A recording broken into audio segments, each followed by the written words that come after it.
Instant set dosa ಮಾಡ್ತಾಯಿದ್ದೀನಿ. ಅದಕ್ಕೆ ನಾನು ಇಲ್ಲಿ ಅವಲಕ್ಕಿಯನ್ನು ತೆಗೆದುಕೊಂಡಿದ್ದೀನಿ. ಅವಲಕ್ಕಿನ ನಾನು ಈ ಅಳತೆಯಲ್ಲಿ 1 ಕಪ್ಪಷ್ಟು ಹಾಕೋತಾ ಇದ್ದೀನಿ ಈ ಬೌಲಿಗೆ. ಅದೇ ಅಳತೆಯಲ್ಲಿ ರವೆಯನ್ನು ಕೂಡ ನಾನು ತೆಗೆದುಕೊಂಡಿದ್ದೇನೆ.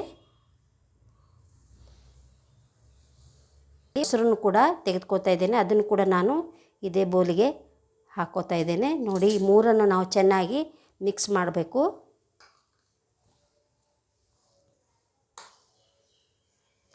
ಅವಲಕ್ಕಿ, ರವೆ ಮತ್ತು ಮೊಸರು ಚೆನ್ನಾಗಿ ಮಿಕ್ಸ್ ಆಗಬೇಕಿದು. ನೋಡಿ, ಇದು ಇನ್ಸ್ಟೆಂಟಾಗಿ ನಾವು ಈ ಸೆಟ್ ದೋಸೆನ ಮಾಡ್ಕೋಬೋದು. ಯಾವುದೇ ರೀತಿ ಅಕ್ಕಿ ಆಗಲಿ ಬೇಳೆ ಆಗಲಿ ನೆನೆಸಿಡೋ ಅವಶ್ಯಕತೆ ಇಲ್ಲ. ನಾವು ಒಂದು ವೇಳೆ ಅಕ್ಕಿ ನೆನೆಸೋದಕ್ಕೆ ಮರ್ತಿದ್ರೆ ನಾವು ಈ ರೀತಿ ಮಾಡ್ಕೋಬೋದು. ದಿಢೀರಾಗಿ ನಾವು ಇದನ್ನು ಪಟಾಪಟ್ ಅಂತ ಈ ಸೆಟ್ ದೋಸೆನ ನಾವು ಮಾಡ್ಕೋಬೋದು. ತುಂಬ ಚೆನ್ನಾಗಿರುತ್ತೆ. ಚೆನ್ನಾಗಿ ಮಿಕ್ಸ್ ಆಗಿದೆ. ಇವಾಗ ಇದನ್ನು ನಾನು 10 ನಿಮಿಷ ನೆನೆಯಕ್ಕೆ ಬಿಡ್ತೀನಿ. ನಾನು ಸ್ವಲ್ಪ ನೀರನ್ನು ಹಾಕೋತಾ ಇದ್ದೇನೆ ಇದಕ್ಕೆ.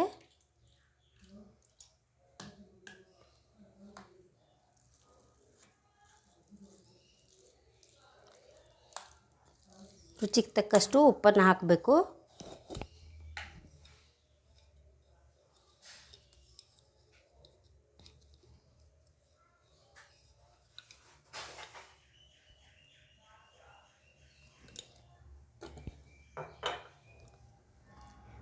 ಇದನ್ನು ಮಿಕ್ಸ್ ಮಾಡ್ಕೋಬೇಕು ನಾವು.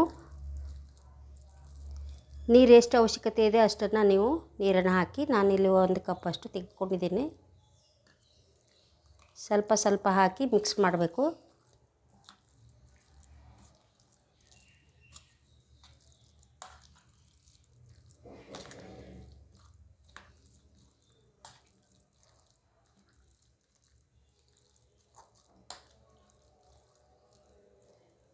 ಉಳಿದಿರೋದನ್ನು ಸ್ವಲ್ಪನೂ ನಾನು ಇದಕ್ಕೆ ಹಾಕ್ತಾಯಿದ್ದೇನೆ ನೀರು.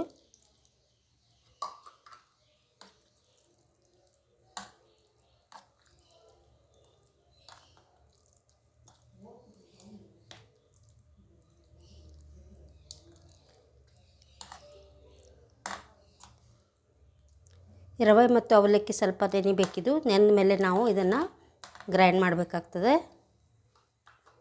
ಇವಾಗ ನಾನು ಇದು ಜಾರಿಗೆ ಹಾಕ್ಕೊಂಡಿದ್ದೀನಿ ಎಲ್ಲವನ್ನು. ಸ್ವಲ್ಪ ನೀರು ಹಾಕಿ ನಾನು ಇದನ್ನು ಪೇಸ್ಟ್ ಮಾಡ್ತೀನಿ.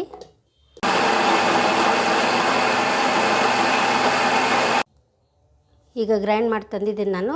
ಇದು ಒಂದು ಪಾತ್ರೆಗೆ ನಾನು ಇದನ್ನು ಹಾಕೋತಾ ಇದ್ದೇನೆ. ನೀರನ್ನು ನೋಡಿ ನೀವು ಸೇರಿಸ್ಕೋಬೇಕು. ಈ ಜಾರಿಗೆ ನಾನು ಸ್ವಲ್ಪ ನೀರನ್ನು ಹಾಕ್ತಾ ಇದ್ದೇನೆ.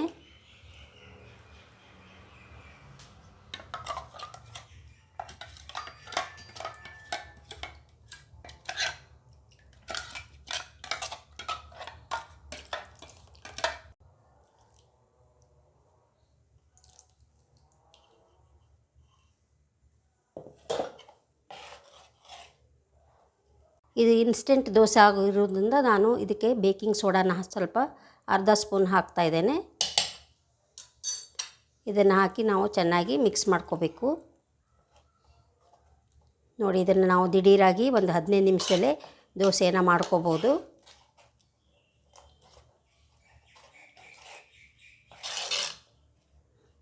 ಹಿಟ್ಟು ರೆಡಿಯಾಗಿದೆ. ಇವಾಗ ದೋಸೆ ಮಾಡ್ಕೊಳ್ಳೋಣ. ಆಲ್ರೆಡಿ ನಾನು ಹಂಚನ್ನು ಒಲೆ ಮೇಲೆ ಇಟ್ಕೊಂಡಿದ್ದೇನೆ.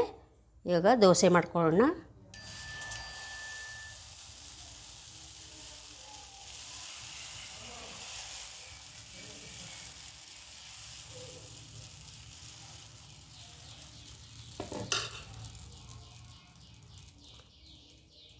ಇದಕ್ಕೆ ಎಣ್ಣೆನ ನಾನು ಹಾಕೋತಾ ಇದ್ದೇನೆ. ಇದು ಸೆಟ್ ದೋಸೆ ಆಗಿರೋದ್ರಿಂದ ನಾವು ತುಂಬ ತೆಳ್ಳಗೆ ಮಾಡ್ಕೋಬಾರ್ದು.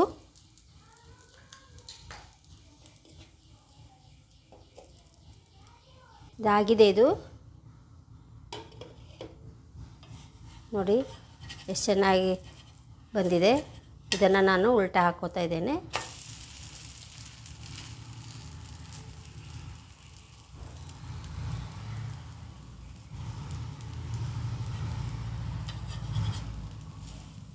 ನೋಡಿ, ಈ ರೀತಿ 2 ಸೈಡು ನಾವು ಇದನ್ನು ಬೇಯಿಸ್ಕೋಬೇಕು. ಆಗಿದೆ. ಇದು ತೆಗೆದುಕೊತಾ ಇದೆ ನಾನು. ಈ ರೀತಿ ಇನ್ನೊಂದು ದೋಸೆ ನಾನು ಮಾಡ್ತಾಯಿದ್ದೇನೆ ನೋಡಿ.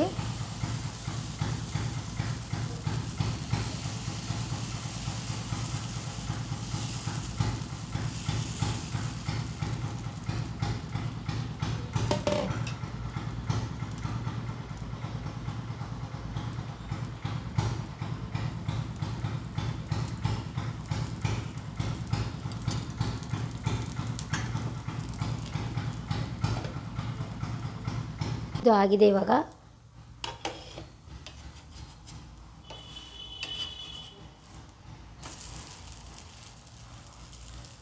ನೋಡಿ ಎಷ್ಟು ಚೆನ್ನಾಗಿ ಬಂದಿದೆ. ಉದ್ದಿನಬೇಳೆ ಹಾಕಿದಾಗ ಹೇಗೆ ದೋಸೆ ಆಗುತ್ತೋ ಅದೇ ರೀತಿ ಇದು ಆಗಿದೆ. ದಿಢೀರಾಗಿ ನಾವು ಇನ್ಸ್ಟೆಂಟಾಗಿ ನಾವು ಮಾಡ್ಕೋಬೋದು. ಯಾರಾದರೂ ಗೆಸ್ಟ್ ಬಂದಾಗ ನಾವು ಅಕ್ಕಿ ಬೇಳೆ ನೆನೆ ಇಡೋಕ್ಕೆ ಮರೆತು ಹೋದಾಗ ನಾವು ಈ ರೀತಿನ ಮಾಡ್ಕೋಬೋದು. ನೋಡಿ ಎಷ್ಟು ಚೆನ್ನಾಗಿ ಬಂದಿದೆ. ಇದು ತೆಗೆದುಕೋತಾ ಇದ್ದೆ ನಾನು. ಇನ್ಸ್ಟೆಂಟ್ ಸೆಟ್ ದೋಸೆ ರೆಡಿಯಾಗಿದೆ. ದಿಢೀರಾಗಿ ನಾವು 15 ನಿಮಿಷದಲ್ಲೇ ನಾವು ಬೇಗನೆ ಫಟಾಫಟ್ ಅಂತ ಇದನ್ನು ಮಾಡ್ಕೋಬೋದು. ಟೇಸ್ಟ್ ಕೂಡ ತುಂಬ ಚೆನ್ನಾಗಿರುತ್ತೆ. ನೀವು ಕೂಡ ಒಂದು ಸಲ ಟ್ರೈ ಮಾಡಿ ಹೇಗೆ ಬಂತು ಅಂತ ನನಗೆ ತಿಳಿಸಿ. ನನ್ನ ವಿಡಿಯೋ ನಿಮಗೆ ಇಷ್ಟ ಆದರೆ ಲೈಕ್ ಮಾಡಿ, ಶೇರ್ ಮಾಡಿ, ಸಬ್ಸ್ಕ್ರೈಬ್ ಆಗಿ. Thank you.